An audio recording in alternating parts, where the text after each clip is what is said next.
Saat ini kami rindu Tuhan, berkat yang sempurna yaitu firman-Mu. Oleh sebab itu Roh Kudus berbicara bagi kami semua, lawat kami semua, berkati hati kami, sehingga kebenaran yang ditaburkan seperti benih yang jatuh di tanah yang subur bisa bertumbuh menghasilkan buah. Terima kasih Bapak Yahweh. Urapi kami semua, urapi mempelai-Mu ini. Sekali lagi, apabila ada hal yang coba mengganggu, yang coba-coba mencuri konsentrasi kami tolak singkirkan demi nama Yesus. Urapi kami semua, urapi mempelai-Mu ini demi nama Tuhan Yesus. Haleluya, amin. Silakan duduk kembali. Shalom. Ada sukacita hari ini, amin. Ya, puji Tuhan, Bapak Yahweh begitu baik, sehingga kita masih dikasih lagi kesempatan ibadah Sabat. Karena kalau mau pikir, hari ini ada begitu juga, bisa dikatakan ada begitu banyak juga jemaat yang tidak berkesempatan untuk hadir di ibadah Sabat ini dengan berbagai alasan. Ada yang kesehatan terganggu, ada juga yang acara duka, bahkan mungkin yang lain ada kesibukan-kesibukan yang lain. Tapi kalau saya dan saudara bisa ada, inilah waktu Tuhan untuk melawat kita semua. Oke, puji Tuhan, saya akan lanjutkan khotbah saya, karena untuk pelajaran yang satu ini saya sudah mungkin 4 atau 5 kali berkhotbah tapi belum selesai. Karena memang ada 40 poin. Dan hari ini sebagaimana sudah dimandatkan oleh Pak Gembala, harus selesaikan sampai poin yang ke-40. Sementara kalau saya ingat, kalau saya tidak salah, saya baru khotbahkan sampai di poin yang ke-25 mungkin, kalau saya tidak salah. Itu pun beberapa waktu yang lalu, jadwal saya di hari Minggu bukan di hari Sabat. Kalau untuk hari Sabat lalu mungkin saya baru sampai poin yang ke-20. Tapi saya tidak akan kembali lagi, karena itu bisa buka live streaming dari Pak Wakil Gembala, bisa dapat pula. Tapi hari ini saya akan lanjutkan karena saya harus menyelesaikannya. Ada sukacita? Karena memang tema khotbah saya ini bisa dikatakan hal yang sangat dicari-cari oleh semua orang. Orang miskin, orang kaya, orang muda, orang tua, orang bekerja keras di hari-hari ini untuk mendapatkan apa yang menjadi bahan khotbah saya, dalam arti pre-khot. Tema khotbah saya yaitu tentang kebahagiaan. Makanya saya bilang tadi, miskin, kaya, tua, muda, yang namanya bahagia itu semua orang suka. Tidak ada orang yang hidup di bumi maunya menderita, tidak ada.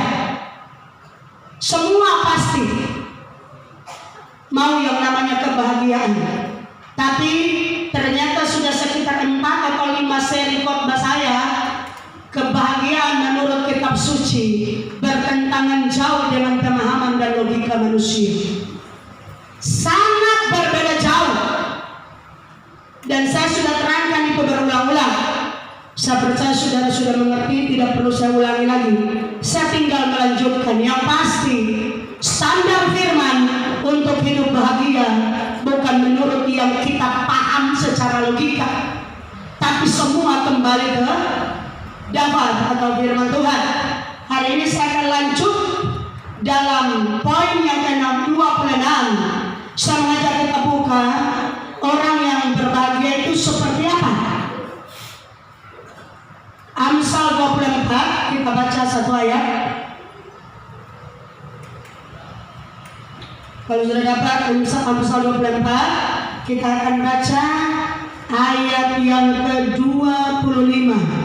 Satu ayat untuk poin yang ke-26, sambil saya undang semua berdiri.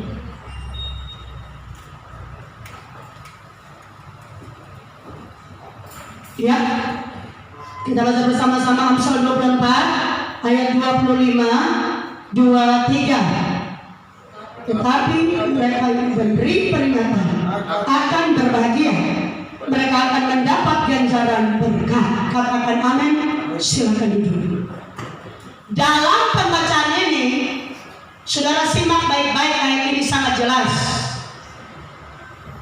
Tetapi mereka yang memberi peringatan akan berbahagia.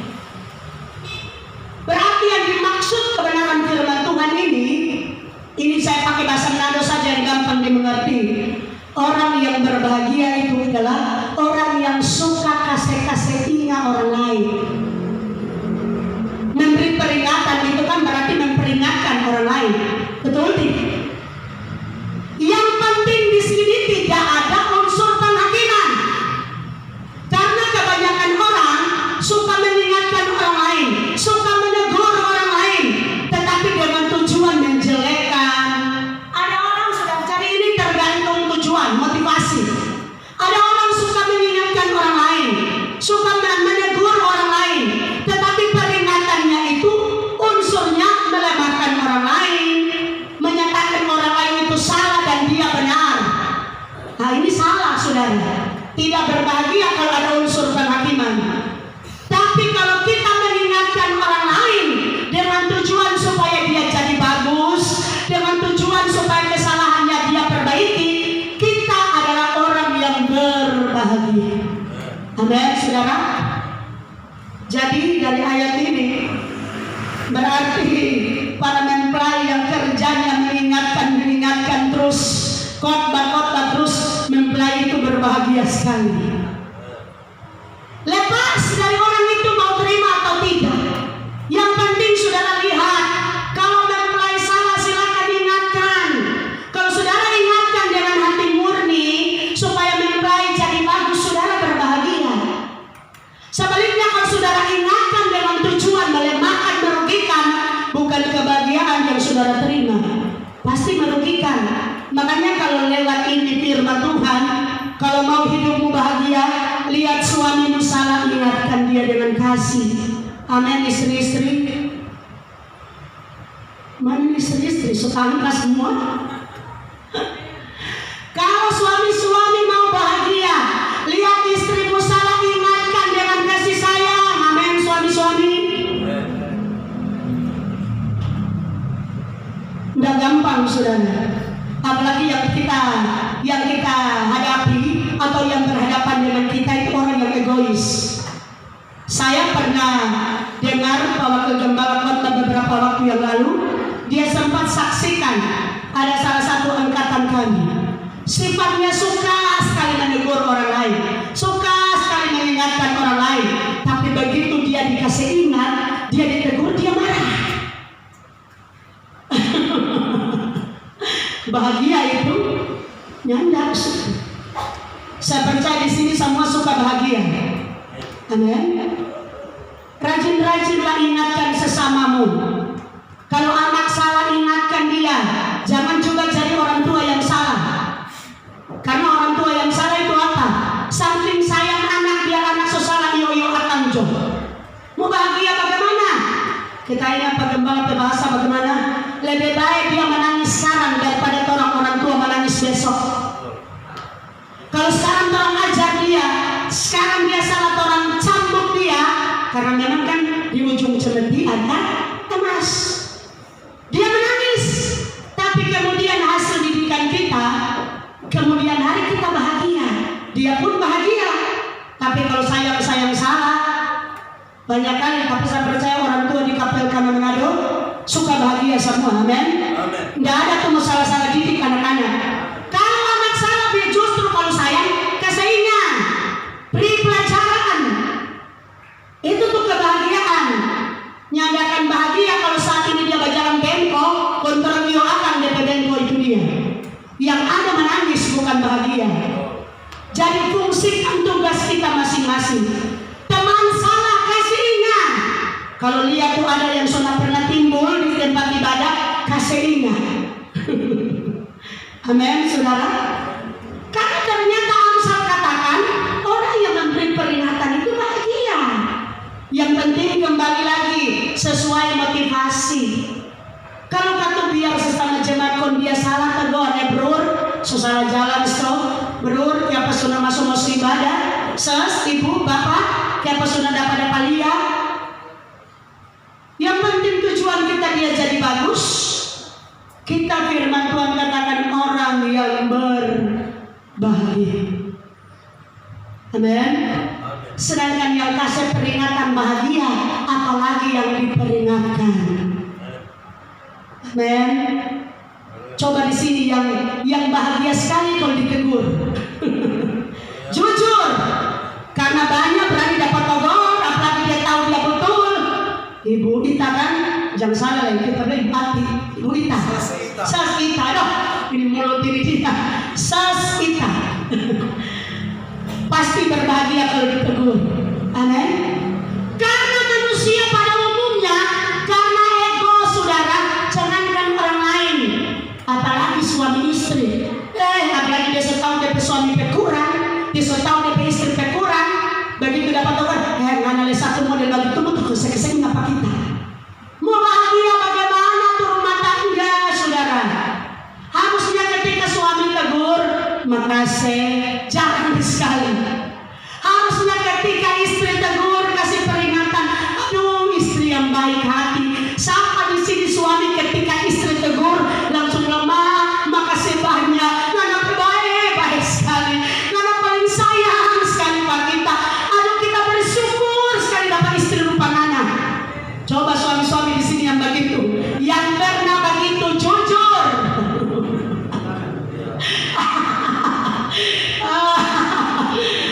Biar yang lain ini paling belum pernah selama kawin yang ada istri tegur balik besar mata. Yang ada istri tegur mana nih tahu tuh firman bilang tunduk kepada suami. Haleluya. Mulai sekarang ketika orang mengerti firman ini, suami tegur, istri tegur, anak-anak sekalipun ingatkan orang, kalau itu benar, terima dengan bersyukur. Amin. Berterima kasih. Berarti orang sementara diperbaiki. Memang ego untuk hal ini dipertaruhkan. Siapa bilang apapun teguran yang keras, tembakan yang keras, udah lupa, makasih banyak, baik-baik sekali anak. Oh haleluya. Berani kau suami dapat istri model begitu, surga di dalam rumah. Amin. Mungkin kemarin orang belum mampu praktekan. Yang ada diingatkan orang balik melawang. Yang ada ketika diingatkan orang memberontak, bela diri, merasa paling benar. Mulai sekarang begitu mengerti firman berubah. Bukan cuma saudara, saya pun harus rubah. Karena saya cuma dipakai Tuhan, tapi saya juga manusia. Saya juga sementara berjuang. Karena saudara, kalau bilang saya so sempurna, hari ini kita so di surga, bukan lagi di sini. Iya kan? Karena memang Tuhan sudah bilang, tidak ada seorang pun manusia di muka bumi yang memang betul-betul sempurna. Tapi bukan berarti orang tinggal dalam keterbatasan. Harus berjuang jadi sempurna. Karena 1 Tesalonika 5 itu kan jelas. Ketika Yesus datang, dia dapati tubuh roh jiwa kita tidak bercacat celah. Itu kan berarti kita harus berjuang. Jadi mulai sekarang, besok dan seterusnya, jangan dulu bilang sesama jemaat tegur, jangan dulu bilang keluarga jauh tegur, dalam rumah kau kebaluk baku keseringan, begitu rupa semua meledak, langsung ingat di ayat ini, langsung ingat di firman ini, supaya itu meledak itu nggak jadi. Amin. Ada sukacita. Haleluya. Bisa terima firman ini. Atau Mas Bapi kira dong Ibu Lydia, coba rasa akam jo dulu. Kalau Ibu Lydia dapat tegur rupa kita ada terima, kira sadar. Yang namanya terima teguran itu nyanda enak saudara. Orang salah saja ditegur nyanda enak, apalagi orang benar kemudian diingatkan. Orang merasa sudah benar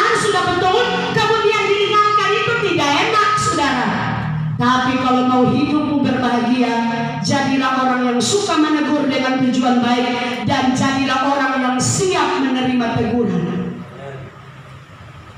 Amin. Saudara, ini firman. Ini standar kebahagiaan menurut firman. Jadi tidak perlu lihat kiri kanan muka belakang, lihat dalam diri sendiri. Kira-kira kita ini ketika ditegur ada kerendahan hati atau enggak ya? Karena manusia sifat egois itu saudara besar sekali. Dan untuk merubah itu bukan orang lain, kita sendiri. Coba yang di sini, yang mulai sekarang, saya tidak tanya yang lalu-lalu. Kalau lalu kan pasti ragu, karena kebanyakan masih ada egois. Tapi mulai sekarang, besok dan seterusnya, siap dan suka, bahkan bersyukur dan berterima kasih ketika diingatkan. Yang lain-lain ini, halo bagian belakang. Kalau soal angkat tangan, berarti siapkan hati. Amin. Karena Tuhan tidak mau orang datang sini cuma habis dengar orang berbahasa kata masuk telinga kanan keluar telinga kiri. Kita tidak tahu itu betul atau tidak. Maka kita rasa itu tidak tembus kan. Yang pasti Tuhan mau seberapa jauh orang mengerti firman, sejauh itu harus orang praktekkan. Bukan cuma saudara, saya juga dituntut. Karena saudara susah membahagia kalau orang tidak praktekkan firman. Pantasan saja kebahagiaan itu lari jauh. Kenapa saudara? Tadi itu poin yang ke-26. Saya lanjut poin yang ke-27. Kategori orang yang berbahagia itu seperti apa lagi? Yesaya 30. Mari buka, baca firman Tuhan ini, kita baca bersama-sama.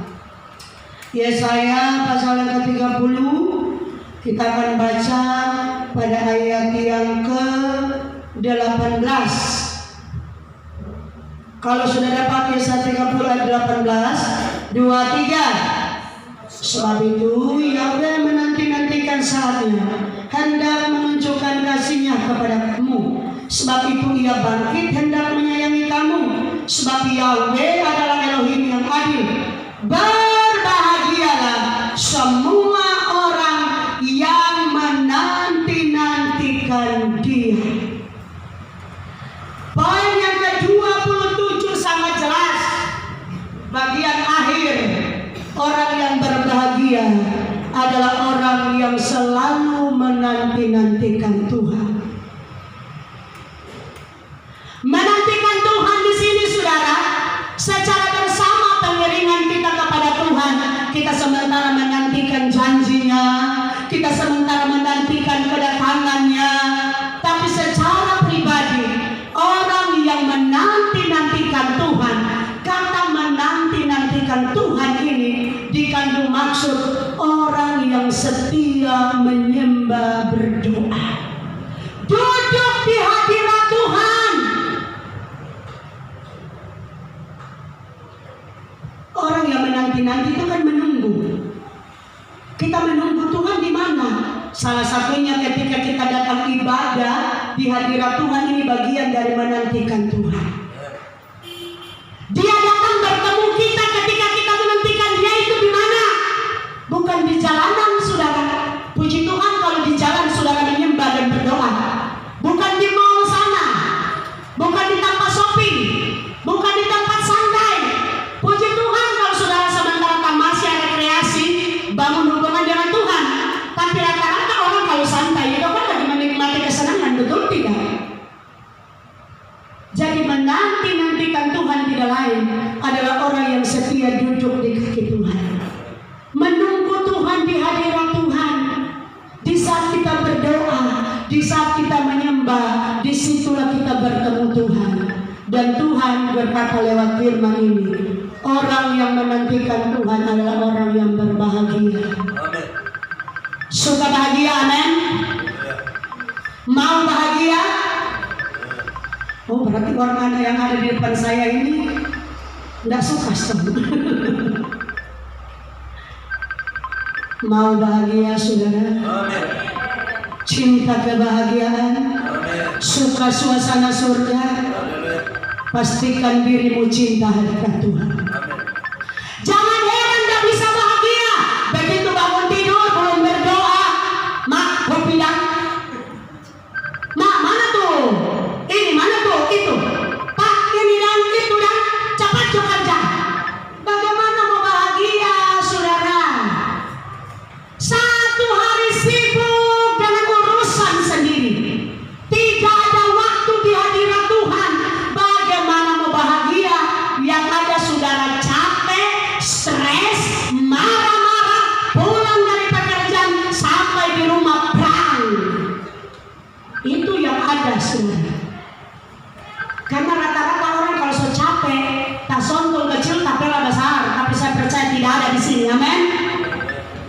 Haleluya. Tapi ini memang pada kenyataannya seperti itu. Makanya saudara, mulai sekarang silakan kita bekerja, silakan kita sibuk, tapi jangan lupa satu hari itu harus ada waktu untuk Bapak Yahweh. Kalau suka bahagia, terbiasakan dirimu begitu bangun pagi buka mata, cari hadirat Tuhan, jangan dulu cari yang lain. Amin. Jujur, yang pagi tadi bangun berdoa lebih dulu. Waduh, haleluya, puji Tuhan. Kalau kita ingat dulu Pak almarhum, dia suruh tutup mata semua, kau angkat tangan sejujur-jujurnya. Tidak perlu seperti itu. Saya percaya semua di sini cinta doa. Amin. Semua di sini cinta menyembah. Tapi kalau mau hidupmu bahagia, lebih tingkatkan lagi. Haleluya. Karena kebanyakan firman Tuhan juga sudah gariskan. Di hari-hari terakhir kasih, kebanyakan orang jadi dingin. Manusia lebih cenderung mencintai diri sendiri. No, kalau so cinta diri sendiri, pasti hari ini kita mesti kerja, kita bertarget hari ini kita mesti dapat sekian. Pokoknya kita keluarga mesti rasa zona nyaman. Pokoknya kita mesti kerja keras sehingga dengan daya upaya cuma untuk diri sendiri, waktu hanya habis untuk diri sendiri, untuk urusan pribadi. Sekali saya katakan, kalau seperti itu tidak akan dapat kebahagiaan. Karena catatan firman Tuhan yang bilang orang yang bahagia adalah orang yang menantikan Tuhan. Kalau orang lain hilang kasih mula-mula saat ini, kalau orang lain hari-hari lebih cenderung waktu adalah uang, usahakan keluarga besar KPI Kada Manado, waktu itu untuk Tuhan. Amin. Dunia sobat ini saudara, keadaan pun sudah seperti ini. Kalau sekarang orang dengar berita kan menakutkan. So banyak saudara negara-negara yang kolaps, krisis di mana-mana. Orang tidak tahu orang bangsa ini ke depan jadinya seperti apa. Yang pasti orang doakan supaya tetap sejahtera, supaya tetap aman, tetap damai, tetap diberkati. Tapi kalau memang ada kedaulatan Bapak Yahweh, Pak Gembala pernah taruh, Pak Gembala apa Wakil Gembala yang taruh itu di layar LCD waktu itu. Uang yang bertumpuk-tumpuk begitu banyak, cuma bisa beli daging 1 kilo. Kerja, bahkan tumpukan uang yang banyak itu dibuang, dibakar. Karena apa? Uang banyak tapi tidak ada lagi barang yang mau dibeli. Bersyukur orang sekarang kerja dapat uang masih bisa beli sesuatu yang bisa dimakan. Tapi kalau ke depan jadinya seperti apa, orang tidak pernah tahu. Makanya saudara, jangan sampai waktu itu adalah uang. Karena uang tidak akan bisa menolong ketika Bapak Yahweh berdaulat. Amin. Kalau Bapak Yahweh so berdaulat, kekayaan yang kita miliki, orang hasil kerja keras, mungkin orang kepunyaan yang begitu banyak, tidak akan bisa buat apa-apa, saudara. Apalagi kalau Tuhan so panggil, biar banyak harta, tidak ada satupun yang mau dibawa. Biar banyak di rekening, begitu putus nafas, tidak ada tuh yang bisa bawa. Betul atau salah ini? Jadi saudara, bukan berarti lewat ini kongkong boleh dia kau bilang tidak usah jodoh yang begitu harta dunia. Oh masa bodoh jodoh, bagian jodoh tunggu Tuhan datang, bukan itu. Maksudnya jangan sampai itu waktu adalah uang itu ada dalam orang berpikiran dan hati. Karena kalau sampai waktu itu uang, saya percaya saudara tidak akan cinta lagi hadirat Tuhan. Karena ketika saudara menyembah, akan timbul di pikiran, aduh kalau kita semua berdoa pun barang setengah jam, aduh setengah jam itu kita semua boleh cari doi, kita semua boleh kerja ini, kita semua boleh bikin itu, aduh mau ibadah, apalagi ibadah sabat paling lama 3 jam. 3 jam itu kita semua bisa bikin ini, bikin itu, bisa menghasilkan. Kenapa? Yang ada di pikiran waktu uang. Sementara saya katakan tadi, mati tidak bawa apa-apa. Sudah jauh mati, sama dengan saya bilang tadi. Kalau sok kolaps, tidak bisa bikin apa-apa itu kekayaan. Jadi mulai sekarang saudara, sesibuk-sibuk apapun kita, waktu untuk Tuhan jangan abaikan.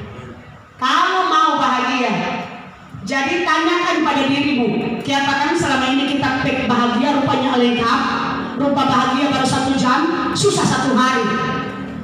Baru 1-2 hari ada satu kebahagiaan, selanjutnya susah terus. Pertanyakan diri, mungkin sudah lalai dalam menantikan Tuhan. Mungkin waktu untuk Tuhan sudah terabaikan. Kenapa? Kelelahan. Saudara, ini firman saya perlu ingatkan. Kalau saya sudah sampaikan, selanjutnya saudara mau praktekkan atau tidak itu terserah. Karena ini kan bukan firman yang baru, cuma karena memang masuk dalam pelajaran saya tentang kebahagiaan, makanya saya sampaikan ulang. Jangan-jangan orang tidak diberkati karena orang sendiri. Jangan-jangan orang tidak bahagia karena orang sendiri. Karena kalau bilang Tuhan punya janji itu terlalu banyak, tapi kalau kita belum bisa menerima, jangan salahkan Tuhan. Karena Tuhan tidak pernah salah. Bisa saja kita sendiri yang jadi penghalang. Kita sendiri yang salah. Ini firman. Mulai sekarang perbiasakan hidupmu. Begitu bangun pagi biar mungkin aduh jam kerja, aduh terlambat, aduh sudah cukup. Tetap utamakan Tuhan, menyembah, berdoa dulu. Haleluya. Amin. Karena sudah jelas Tuhan bilang diberkati orang yang mengandalkan Tuhan. Mama saya pernah pesan kepada saya, dia bilang begini. Dulu orang kalau doa begitu, doa pujian penyembahan, kalau gereja lama saya yang dulu itu kan bilang beston pagi, beston malam, maksudnya doa subuh, doa malam. Kita bernama bilang begini dia, kalau nggak gagal di beston pagi, doa pagi maksudnya 1 hari itu nggak akan gagal. Tapi kalau nganas begitu pagi nganas doa, itu kan bagian dari utamakan Tuhan. Bagian dari orang mengandalkan Tuhan. Kalau mana berhasil di doa pagi, 1 hari semua yang anak kerjakan itu pasti berhasil diberkati. Betul. Karena apa? Sebelum aktivitas, andalkan Tuhan lebih dulu. Makanya saya saudara, kalau kami suami istri dalam rumah itu, jam besok kan memang pagi. Kemudian itu kan biasanya bangun pagi, saya berpikir daripada kan biasanya, tapi saudara mungkin lain lagi.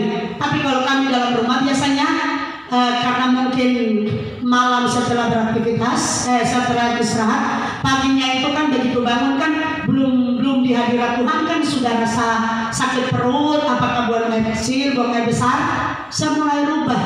Daripada bangun pagi belum menghadap Tuhan, saya sudah ke toilet lebih dulu sebelum masuk ruang doa.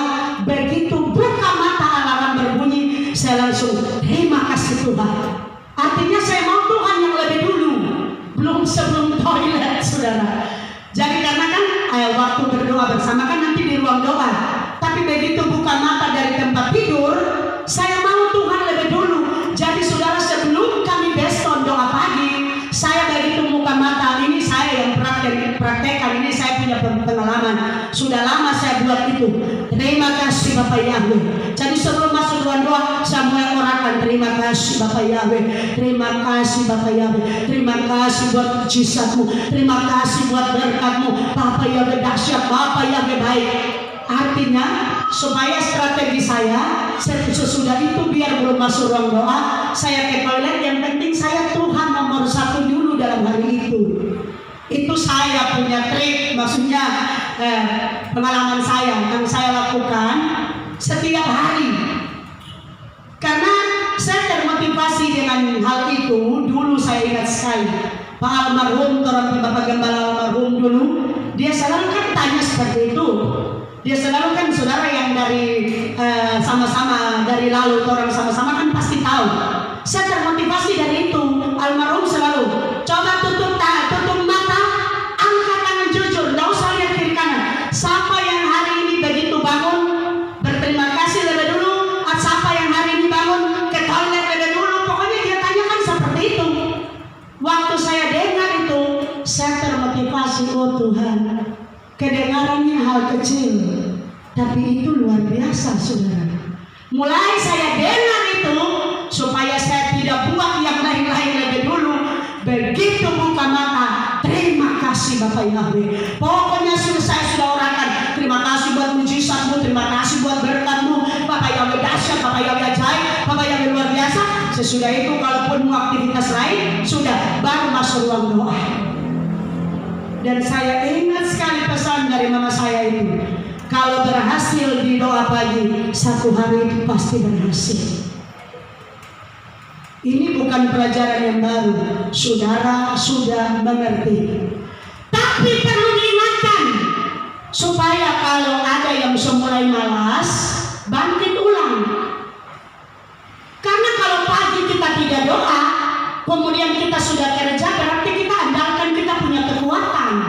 Satu hari itu kita kerja mengandalkan kekuatan kita sendiri.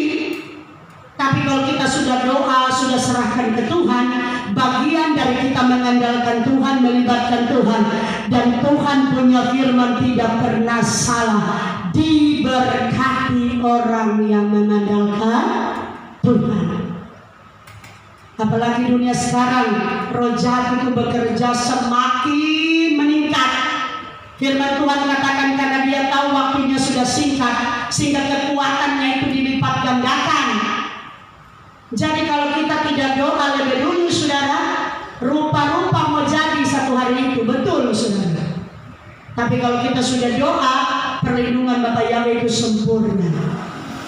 Jadi lewat firman Tuhan ini, kalau suka hidupmu bahagia, perbanyak waktu di hadirat Tuhan. Kalau yang banyak waktu di rumah, pagi berdoa, usahakan satu hari itu jangan cuma waktu pagi berdoa. Kalau yang banyak waktu di rumah, siang ambil waktu, bisa sore ataupun malam bisa. Kalau yang memang satu hari itu karena kerja cuma bisa doanya pagi, saudara, Tuhan itu tidak bisa dibatasi oleh ruang dan waktu. Di jalan pun engkau bisa bangun hubungan dengan Tuhan. Di kantor pun bisa bangun hubungan dengan Tuhan. Karena bicara hubungan dengan Tuhan itu kan bukan nanti kita ada di ruangan khusus, itu salah satunya. Baru kita tutup mata. No, kalau satu hari itu orang di jalan, satu hari orang di kantor, berarti orang putus hubungan dengan Tuhan. Tidak, saudara. Jadi lewat firman Tuhan ini saya anjurkan, yang aktivitas banyak di luar, tetap jaga hatimu dan tetap bangun. Biar cuma dari hati, terima kasih Tuhan, terima kasih Bapak Yahweh, Engkau baik. Saya banyak kali, bukan cuma 1-2 kali, sudah bertahun-tahun. Kalau perjalanan panjang, di jalan pun saya memuji, di jalan pun saya menyembah, saya berdoa. Kan tidak bisa dibatasi oleh ruang dan waktu Tuhan kita. Tinggal bagaimana kita saja. Yang masalahnya banyak waktu di rumah, kok mau ada waktu menantikan Tuhan. Susah mau hidup bahagia. Jadi sekarang jangan bilang Tuhan, katakan kita hidup susah, katakan kesengsara lagi hidup. Nggak usah tanya dirimu, sudah setia menantikan Tuhan atau belum? Sudah praktekkan firman bagaimana hidup bahagia atau belum? Pelajaran dari poin pertama sampai 27 ini banyak sekali syarat atau kriteria untuk bahagia. Paling kalau saya tanya pun saudara sudah lupa karena terlalu banyak. Tapi yang pasti kalau saudara terus berdoa, Roh Kudus akan kasih ingat semua poin-poin bagaimana supaya hidup bahagia. Dan ternyata saudara, tidak semudah omongan supaya hidup bahagia. Tapi kalau kita praktekkan firman, saya percaya kebahagiaan itu jadi bagian kita. Puji Tuhan, itu poin yang ke-27. Saya sampai saja di poin yang ke-28. Jadi hari ini cukup 3 poin saja, sampai pada poin yang ke-28. Mari kita baca. Kriteria orang yang bahagia itu seperti apa lagi? Yesaya 56. Mari buka bersama-sama Yesaya 56. Kita akan baca ayat 1 dan 2. Baca semua ya, supaya saudara tahu bahwa ini adalah firman Tuhan, bukan ajaran saya. Yesaya 56 ayat 1, 2, 2, 3. Inilah firman Yahweh, taatilah hukum dan tegakkanlah keadilan, sebab sebentar lagi akan datang keselamatan yang daripadaku, dan keadilanku akan dinyatakan. Berbahagialah orang yang melakukannya, dan anak manusia yang berpegang kepadanya, yang memelihara hari Sabat dan tidak menajiskannya, dan yang menahan diri dari setiap perbuatan jahat. Poin yang ke-28 ini ada beberapa juga. Yang pertama, dari ayat yang pertama, orang yang berbahagia adalah orang yang menaati hukum. Kedua, orang yang menegakkan keadilan. Saya percaya di sini semua hidup adil. Amin. Dalam rumah-rumah tangga pasti keadilan sudah dipraktekkan. Saya pernah praktekkan dan ajarkan tentang keadilan dalam keluarga secara bersama. Lalu saya sudah sempat ingatkan, kalau bicara adil berarti satu senang, semua senang. Dalam rumah tangga, suami senang, istri, anak-anak harus senang. Itu adil. Jangan suami senang sendiri, istri, anak ada kasihan. Istri senang sendiri, suami dan anak, atau anak-anak senang sendiri. Dalam arti ada hal-hal ketidakadilan di dalam sehingga kebahagiaan tidak merata.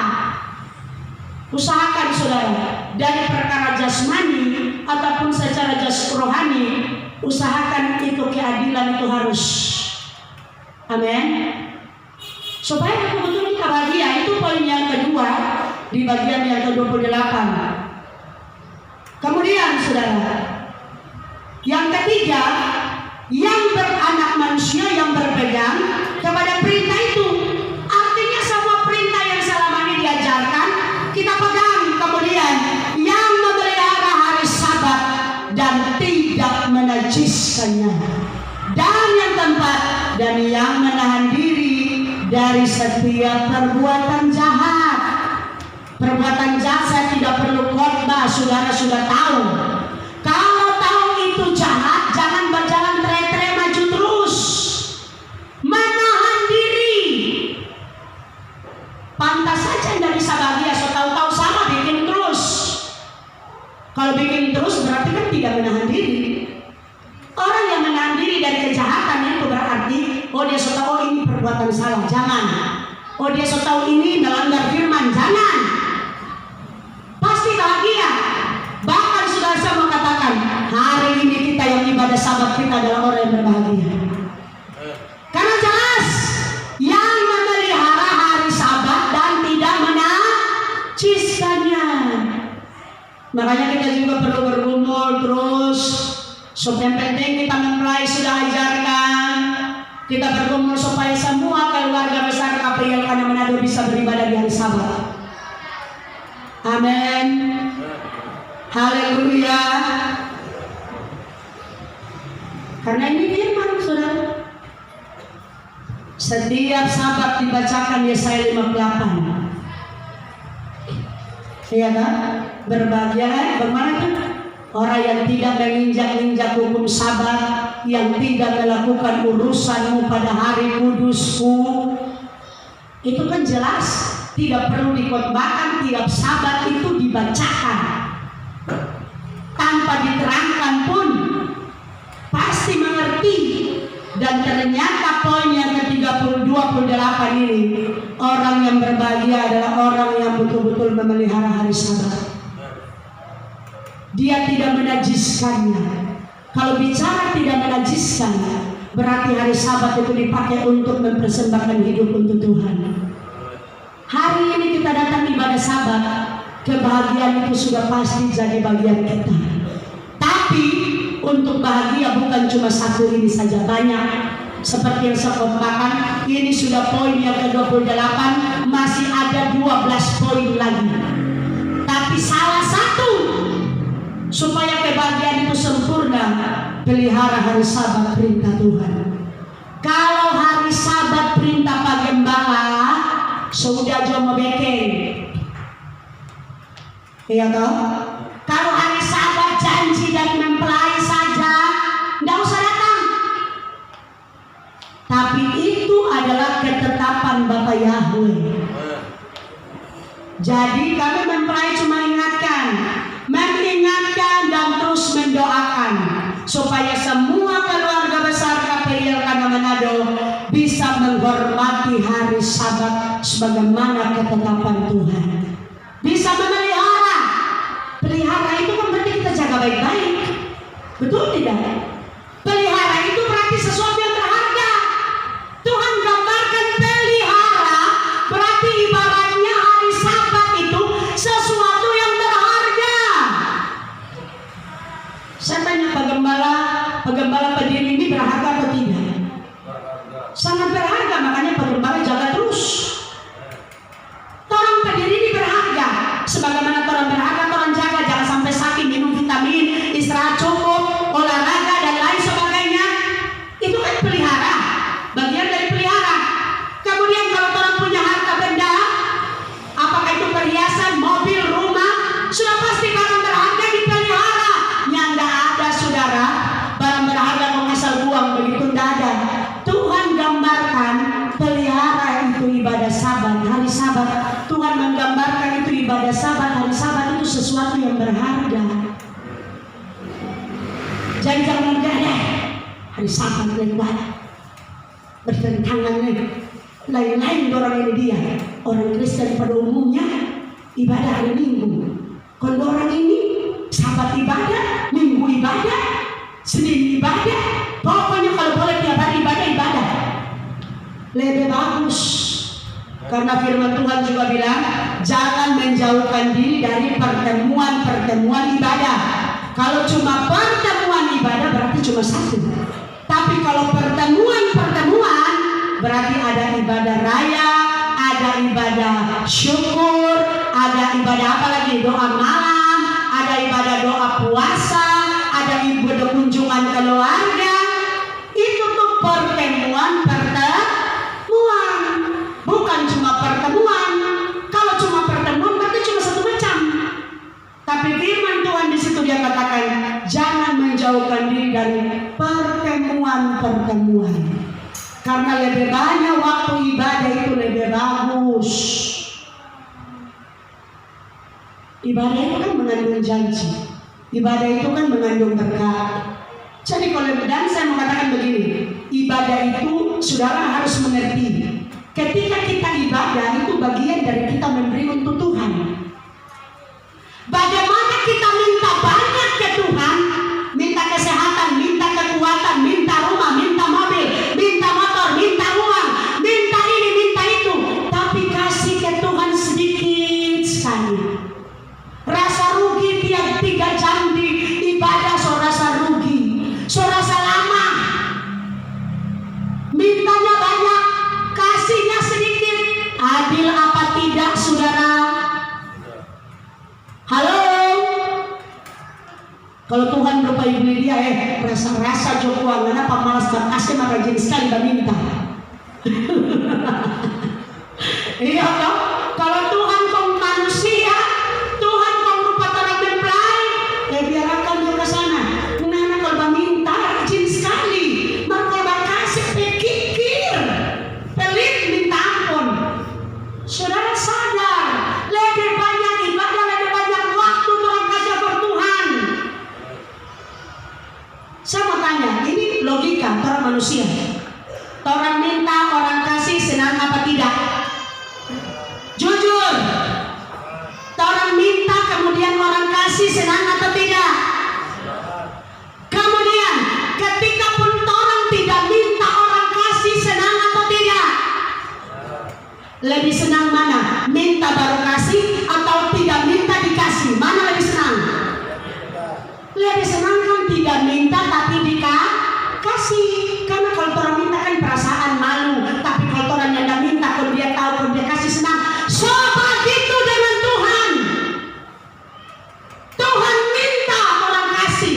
Di saat pun dia tidak minta orang kasih, dia lebih senang saudara. Amin. Dia minta satu, Tuhan kasih lebih, dia lebih senang. Mas Teddy minta 100.000, orang kasih 1 juta, kasih pulang tuh 900. Ini manusia, logika. Paling, aduh Pak, Ibu, aduh kita butuh cuma 100 Pak, kasih lebih. Puji Tuhan, cepat-cepat ambil, jangan sampai dia berubah pikiran. Iya tak? Minta 1, orang kasih 10 itu dia suka cita luar biasa. Sedangkan dia kasih 1 yang kita butuh saja kita senang, apalagi dia kasih lebih kita senang. So begitu tuh Bapak Yahweh. Haleluya. Jadi kalau kasih apa Tuhan jangan hitung-hitung tuh waktu. Yang saya katakan ini salah apa benar? Perbanyak waktu untuk Tuhan hari-hari ini, saudara. Jadi introspeksi diri. Kalau malas kasih waktu untuk Tuhan, cuma sedikit kasih waktu untuk Tuhan, jangan terlalu banyak minta. Itu tuh adil. Bila perlu Tuhan kasih jo sesuai dengan keadilanmu. Tuhan kasih jo sesuai dengan kita pakai rajinan supaya adil. Jadi kalau malas memang cuma begitu tuh mereka. Kalau rajin memang banyak. Karena orang yang tidak bisa sangka itu firman. Banyak memberi, banyak menerima. Haleluya. Yang tidak ada tuh sedikit memberi, banyak menerima, tidak ada. Yang tak putar orang sekarang, sedikit kasih apa Tuhan, tapi mau terima banyak. Ini tidak masuk akal, saudara. Sekali lagi firman tidak bisa dirubah. Banyak memberi, banyak menerima itu bukan cuma uang. Itu salah satunya. Tapi soal waktu juga harus adil. Kalau suka banyak terima dari Tuhan, banyak juga kasih waktu untuk Tuhan. Jadi kalau ibadah lama, jangan garuk-garuk kepala nih. Jangan goyang-goyang kaki. Jadi kalau dalam 1 minggu itu semulai pengumuman ibadah kunjungan keluarga di keluarga ini, semulai pengumuman habis ibadah ada doa malam, ada doa puasa, jangan ada yang marah dan pastiin. Sekali lagi, kalau suka banyak menerima harus banyak memberi. Sampai kita bilang saya tidak persiapkan untuk saya terangkan seperti ini, tapi Roh Kudus ingatkan saya harus adil dengan Tuhan. Sampai Tuhan bawa saya terangkan seperti itu. Orang saja minta 1 orang kasih lebih orang senang. So begitu tuh Tuhan.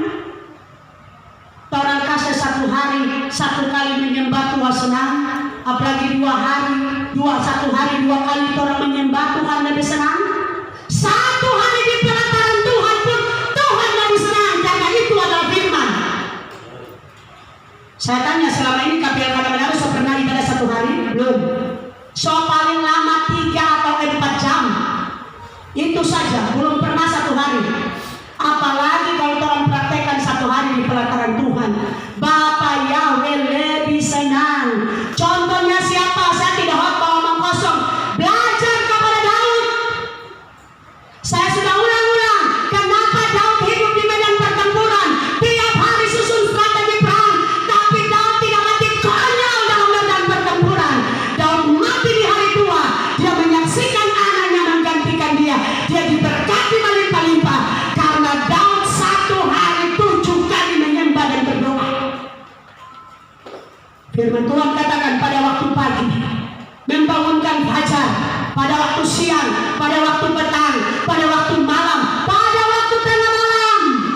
Jangan heran Daud diberkati.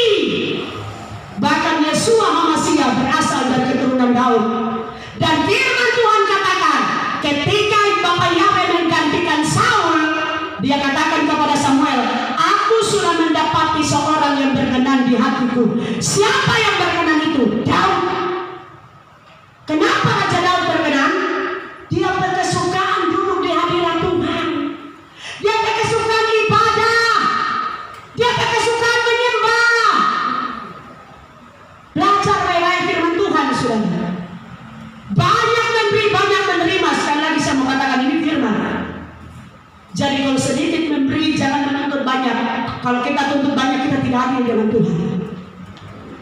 Jadi kalau orang Manado berbahasa bilang rasa-rasa Jono. Yang pasti firman ini juga Tuhan tegur saya, Tuhan tegur kita semua, supaya menjelang Yesus datang kali yang kedua, perbanyaklah waktumu di ibadah, perbanyaklah waktumu di hadirat Tuhan, perbanyak waktumu untuk menyenangkan hati Tuhan. Sekali lagi saya katakan tadi, kalaupun engkau tidak bisa duduk diam di rumah karena aktivitasmu di jalan, aktivitasmu di kantor, di perusahaan, di toko, di dalam pekerjaanmu pun engkau bisa bangun hadirat Tuhan. Doa dan dalam hati pun Tuhan tahu sesuai dengan kondisi. Amin. Tuhan juga mengerti. Yang penting jangan putus hubungan dengan Tuhan kalau mau berbahagia. Puji Tuhan. Saya sampai di poin yang ke-28 ini saja. Jadi saya kembali lagi yang pasti, yang sudah mengerti dan memelihara hari Sabat, tetap pertahankan, tetap perjuangkan, tetap setia sampai Tuhan Yesus datang. Kita berdoa. Terima kasih Bapak Yahweh, kami bersyukur Engkau baik, Engkau dahsyat, Engkau hebat, Engkau luar biasa. Tanamkan benih kebenaran ini di hati batin kami semua.